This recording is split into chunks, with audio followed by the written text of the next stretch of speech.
ঘটনাটা কিছু হয়নি, পরীক্ষা দিতে গেছিল। পরীক্ষায় এসে মনে হয়েছে মোবাইল ঘাটছে কেন, পড়াশোনা কর, এই পর্যন্ত কথা।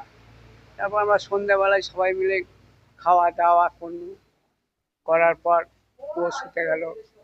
দেওয়ার পর আর কিছু বুঝতে পারা গেল না। সকালবেলায় ওর মা উঠোতে যেয়ে দেখছে যে এই অবস্থা। কি হয়েছে, মানে গলায় ফাঁস দেওয়ার চেষ্টা করেছে নাকি অন্য কিছু? এখন ওই গলায় দড়ি দিয়ে ঝুলছে, উন্না দিয়ে। আপনারা কখন জানতে পারলেন? এই 7টার সময়। এমনি পরিবারের কারোর সঙ্গে সাথে ঝামেলা হয়েছে? কারোর সাথে হয়নি, মানে ফোনে কারোর সাথে ঝামেলা? কারোর সাথে হয়নি। আপনারা সকালে জানতে পারলেন? সকালে জানতে পারবো যে ওই মোবাইলে পরীক্ষা হওয়ার জন্যে যে একটু বকাবকি করতেই পারি যে পড়াশোনা করতে, আবার পরীক্ষা আছে, তবে এটা তুই করছিস না, এই এই সামান্য এই কথাটা বলে যে ও এইরকম কাজ করবো আমরা জীবনেও বুঝতে পারি। সকালবেলায় 7টার সময় আমার মা উঠোতে যেয়ে দেখা যাচ্ছে যে এই অবস্থা, কন্যা দিয়ে ঝুলছে। আপনি কি কাজ করেন?